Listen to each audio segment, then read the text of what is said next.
एक बार की बात है, एक गांव में बालदू नाम का बूढ़ा अपने दो बेटों संजय और विजय के साथ रहता था। बालदू ने अपने दोनों बेटों को बड़े ही लाड प्यार से पाला था। बालदू के पास अच्छा घर और थोड़ी जमीन जायदाद थी।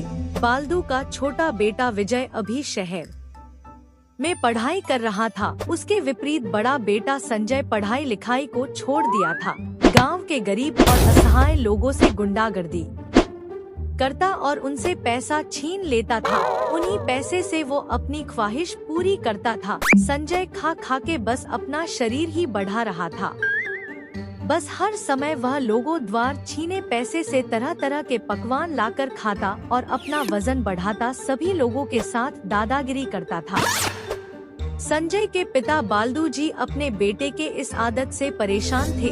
उसके बेटे के दादागिरी से परेशान लोग उनके पास हर रोज संजय की शिकायत लेके आते और बोलते, आप अपने इस भुक्कड़ और पेटू बेटे को समझाएं। वह अपने शरीर के बल से हमेशा लोगों को परेशान करता रहता है। उसके कारण हमारा इस गांव में रहना मुश्किल हो गया है। आप जरा अपने इस निकम्मे पर ध्यान दीजिए। बलदू इन बातों को सुन निराश हो गया। वह क्या करता। एक सुबह संजय किसी को परेशान कर रहा था। उसके पिता बालदू ने उसे देख लिया, लेकिन बालदू चुपचाप घर की ओर चला गया। घर में बालदू चुपचाप बैठा था। उसी वक्त संजय घर में आया। संजय अपने पिता के पास गया। क्या हुआ पिताजी, आप कैसे चुपचाप बैठे हो? बेटा, मैं सोच रहा था कि मैं तेरा क्या करूं। तू अपनी हरकत से बाज ही नहीं आता। आज तू फिर किसी को परेशान कर रहा था। हाँ पिताजी, मुझे बहुत मजा आया। क्या? दूसरों को परेशान करने से और उनके पैसे छीनने से तुम्हें मजा आता है? हाँ पिताजी, इसमें तो बहुत मजा है। क्या आप भी विजय को पढ़ा रहे हो? ऐसे तो वह अपना जीवन अच्छे से कभी नहीं जी पाएगा। उसकी पढ़ाई छुड़ा दो और मेरे साथ भेजो, वह अपनी पढ़ाई भूल जाएगा। तू सुधर जा बेटा और अपने भाई से सीख। तू तो उल्टा उसे ही अपने जैसा बनाने की बात कर रहा है। तू भी जा पढ़ और अच्छी कमाई कर। मेरा सपना था कि तुम दोनों बहुत तरक्की करो, पर तू तो ये सब कर रहा है। पिताजी, पढ़ाई लिखाई करके कुछ हासिल नहीं होता, बस समय ही खराब होता है। तू क्या जाने पढ़ाई की कीमत। बेटा, तू मेरा बेटा है, इसलिए मैं तुझे समझा रहा हूँ। तू ये सब करना छोड़ दे। यह सब गलत है। किसी को तकलीफ देना यह सब गलत है। नहीं, मुझे तो इसमें ही मजा आता है। विजय को ही कराओ ये सब। बालदू काका अपने बेटे के इन शब्दों को सुन चिंतित हो गया। वह सोचने लगा कि इसका क्या होगा, ये आगे क्या करेगा। एक दिन विजय कई सालों बाद घर वापस आया। विजय बोला, पिताजी, मैं शहर में एक बड़ी कंपनी का मैनेजर बन गया हूँ। बेटा, ये तो तूने बहुत अच्छी खबर सुनाई। तूने आज मेरा सपना पूरा कर दिया।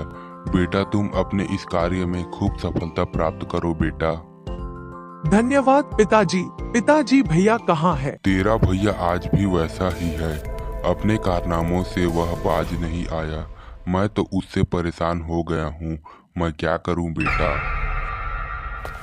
उसी समय संजय दौड़कर घर आया और अंदर वाले कमरे में जाके छिप गया। एक महिला भी घर में आई। महिला बोली, बालदू काका, मैंने आपको पहले ही समझाया था कि अपने बेटे को समझाइए, लेकिन अब सारी हदें पार हो गई है। आपका बेटा मेरे भाई को बहुत मारा और उसकी कीमती घड़ी भी उससे छीन ली। वह घड़ी बहुत ही महंगी थी। अब आपका बेटा चोर बन गया है। वह अब जेल जाएगा, तभी सुधरेगा। विजय बोला, देखिए, आप मेरे भाई को माफ कर दीजिए। मैं आपके सारे नुकसान की भरपाई कर दूंगा और आपके भाई का इलाज भी करा दूंगा। मैं आपसे माफी मांगता हूँ। मेरा भाई तो अनपढ़ और नादान है। कृपया उसे माफ कर दीजिए। मैं आखिरी बार छोड़ रही हूँ। अगली बार उसे सीधा जेल भेजूंगी।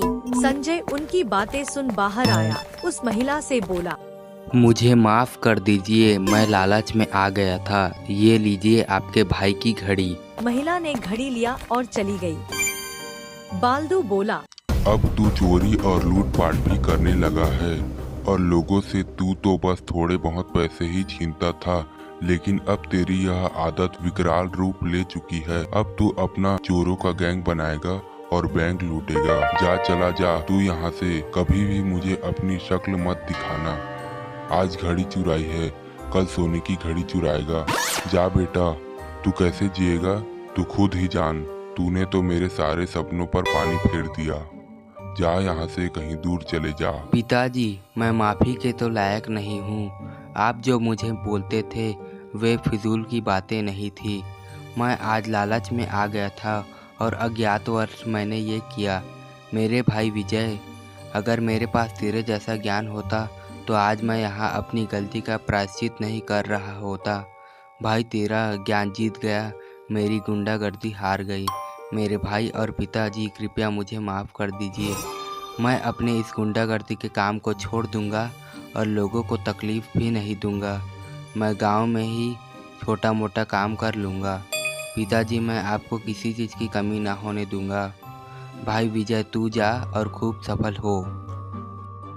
बेटा, तू यहाँ से जा, तू कभी नहीं सुधरेगा। तू अपने को बचाने के लिए ये सब बोल रहा है।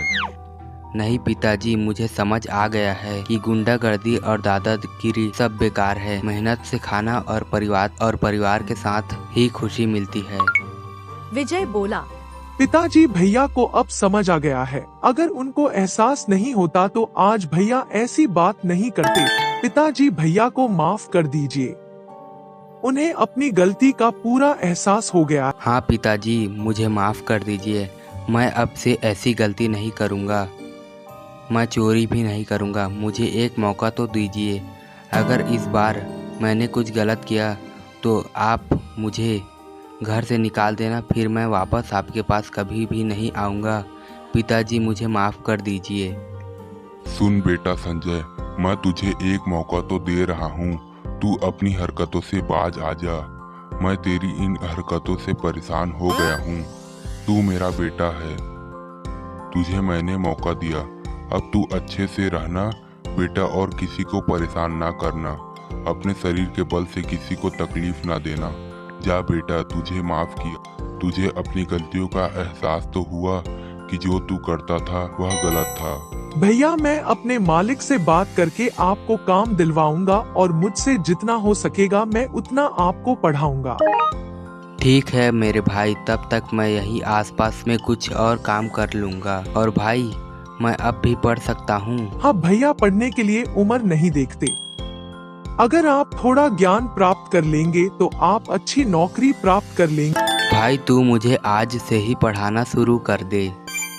बेटा, तुम दोनों खूब तरक्की करो और मेरे सपनों को तुम दोनों पूरा करो। हाँ पिताजी, अब मैं भी खूब मेहनत करूँगा। भाई, मुझे चलो पढ़ाओ।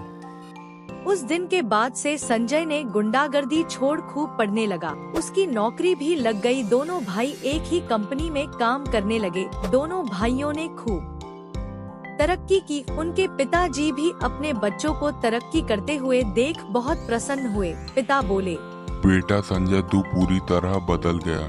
तुझे कोई नहीं कहेगा कि तू पहले गलत काम करता था। तुम दोनों ने मेरा सपना पूरा कर दिया। हाँ पिताजी। इस तरह अब तीनों अपने अपने कार्य को करते हुए सफलता प्राप्त करते हुए खुशी से रहने लगे। संजय भी पूरी तरह बदल गया।